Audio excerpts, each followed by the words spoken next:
Nawasak ang target ng Haring Goblin, at bumagsak ang kanyang kamay sa lupa, hudyat ng pagkatalo ng amo sa likod niya. Gulat na nanunood si Song, iniisip kung isang uri ng halimaw si Han. Isang mensahe ng system ang lumitaw, na binabati si Han para sa pagdaig sa ika-4 na palapag ng test tower. Bilang gantimpala, tumaas ng 4 na puntos ang kanyang mga estatistika, at natanggap niya ang kasanayang D-rank na instant acceleration bilang bonus. Pagkatapos ay dinala si Han sa waiting room. Awkward na sumulyap si Son sa kanyang mga kasama at binanggit na aalis na siya sa kanila. Tumayo si Han sa harap ni Ha, at nagpalitan sila ng tingin. Ipinahayag ni Han ang kanyang pag-asa na babalik siya ng ligtas. Hiniling ni Han na makinig siya, at nilingan siya ni Han. Nag-alinlangan siya, sinabi na marahil ang kanyang mga salita ay tila wala sa lugar, ngunit nang maalala niya ang labanan, napagpasyahan niya na ginawa lang ni Han ang dapat gawin. Kinailangan ng isang tao na alisin ang kalabang koponan, at kung tumanggi si Han na lumaban, siya na sana ang pumalit sa kanya. Tahimik na nakinig si Han, nakatingin sa ibaba. Ang kanyang mga salita ay umaliw sa kanya, at inamin niya na ang mga ito ay nagpaginhawa sa kanya. Iniabot niya ang kanyang daliri, nakaturo sa kanya, at napansin ni Han ang isang mensahe ng system, nagpadala sa kanya ng friend request si Kandidato Hayang. Nilingan niya ito at sinabing dahil matagumpay nilang nakumpleto ang pagsubok sa ika-4 na palapag na magkasama, nakaramdam siya ng utang na loob sa kanya, bagaman hindi siya mapalagay.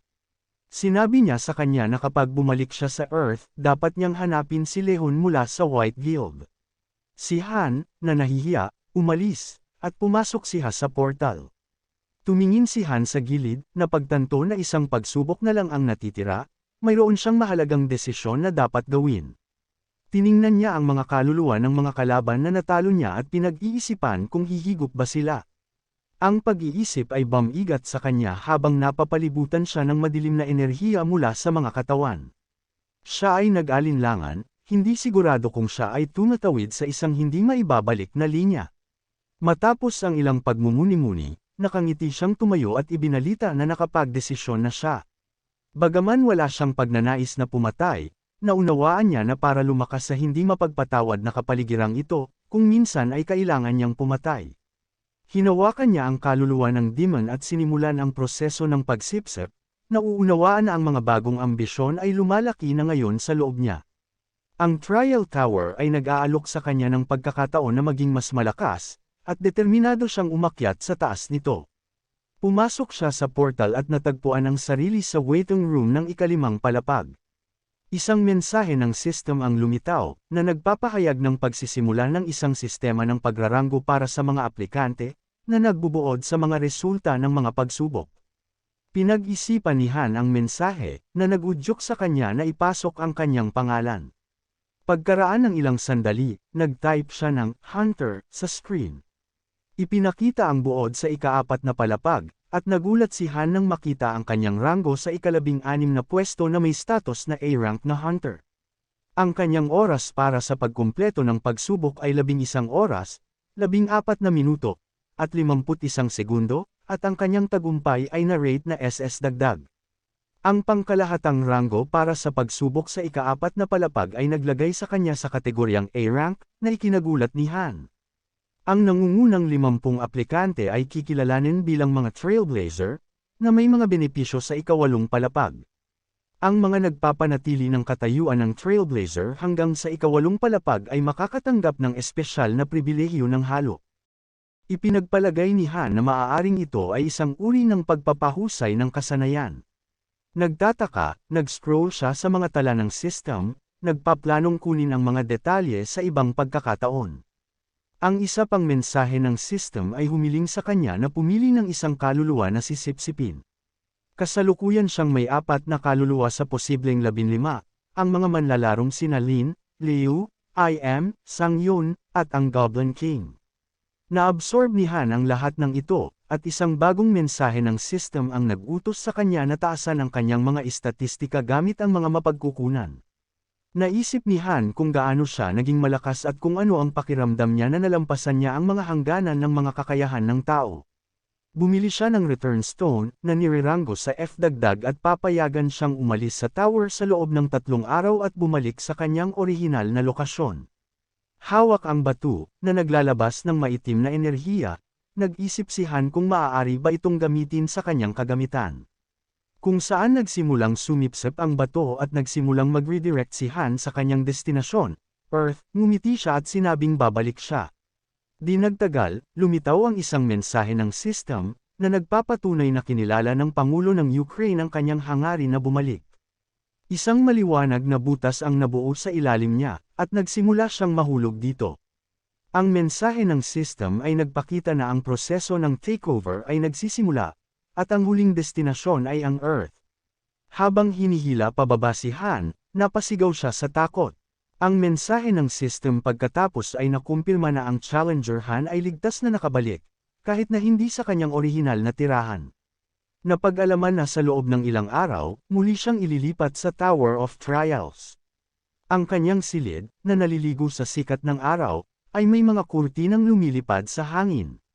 Nagising si Han sa kanyang kama, nakatitig sa kisame. Bumangon siya at tumingin sa paligid, napansin ang isang computer at ilang mga tala na nakasabit sa dingding. Napansin niyang bumalik na talaga siya.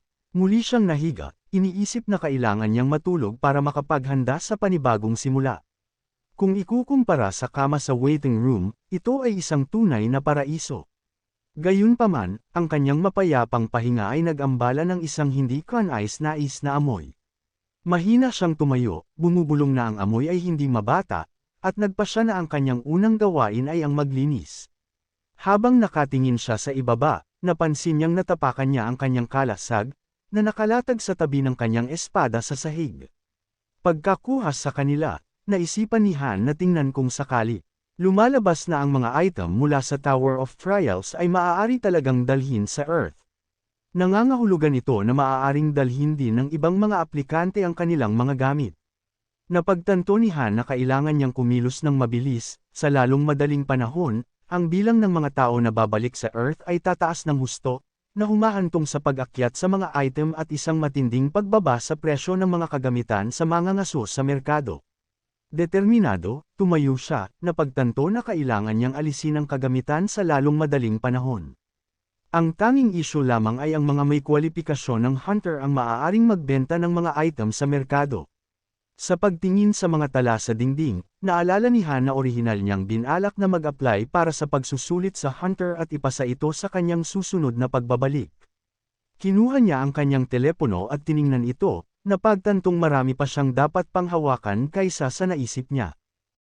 Pagkatapos ay lumipat kami sa isang eksena kung saan ang isang lalaki ay nagsasanay ng suntok sa kanyang kapareha, habang ang isa pang lalaki ay nagmamasid. Biglang nagring ang phone. Sumagot ang lalaki, ipinakilala ang kanyang sarili bilang si Ang Manho, ang instructor ng training center. Si Han, na nagpapakilala rin, ay nagtanong kung naaalala siya ng instructor. Tumango ang instructor, kinumpirma niya. Iminungkahi niya kay Han na mag-apply para sa refund online. Sumagot si Han na maaaring hindi nila ay refund ang mga tuition fee na binayaran niya, kung saan nagulat ang coach, nagtanong kung seryoso si Han at kung baka pagsisihan niya ang kanyang desisyon. Tiniyak sa kanya ni Han na hindi niya ito pagsisisihan, ngunit bilang kapalit, magkakaroon siya ng isang kahilingan para sa instructor. Ipinikit ng coach ang kanyang mga mata at bumantong hininga. Sinabi na kung humingi muli ng pahintulot si Han na ipagpatuloy ang pagsasanay sa Zoom sa kanyang center, tatanggihan ang kahilingan. Pagkatapos ay hiniling ni Han sa coach na tulungan siyang makapasa sa pagsusulit sa hunter. Natahimik sandali ang coach bago tumingin sa notes na nasa harapan niya.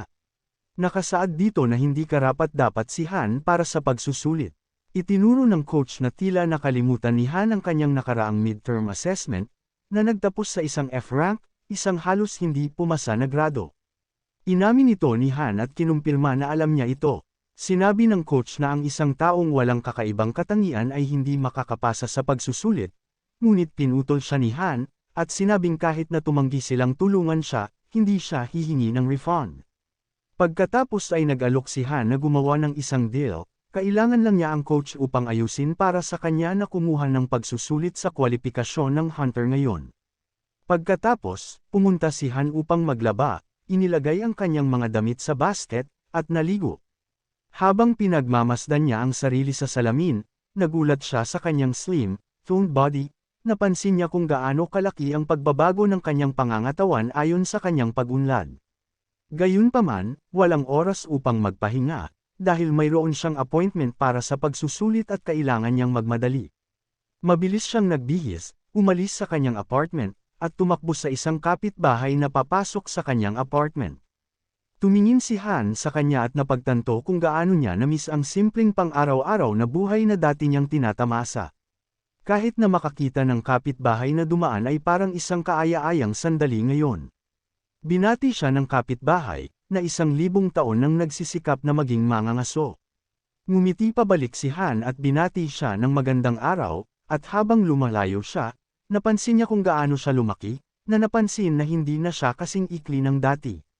Pagkatapos ay sinubukan ni Han na ihinto ang isang kotse para sa isang biyahe, ngunit walang huminto. Sa pagtingin sa hinaharap, nagpasya siyang tanggapin ang mga bagay sa kanyang sariling mga kamay. Mabilis siyang tumalon sa mga rooftop, iniisip na ang pagtakbo sa kanyang destinasyon ay hindi isang masamang opsyon. Sa isang pagtalon, ipinahayag niya na malapit na siya. Hindi nagtagal ay nakarating siya sa gusali ng Hunter Association, isang napakalaking istruktura na matatagpuan sa gitna ng lungsod. Habang papalapit si Han, nakita niya ang 2 lalaking naghihintay sa kanya. Binati niya sila, tinawag ang isa sa kanila na, instructor man. Tumawa ang instructor, sinabing hindi pa nagtagal ang huli nilang pagkikita. Tumayo si Han sa kanyang harapan, na iniisip kung gaano kalaki ang nagbago nitong mga nakaraang araw, parang 100 taon na ang lumipas.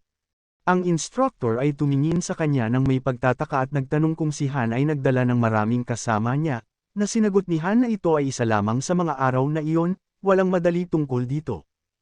Isang lalaking nakasut ang lumapit sa kanila at nag-hello.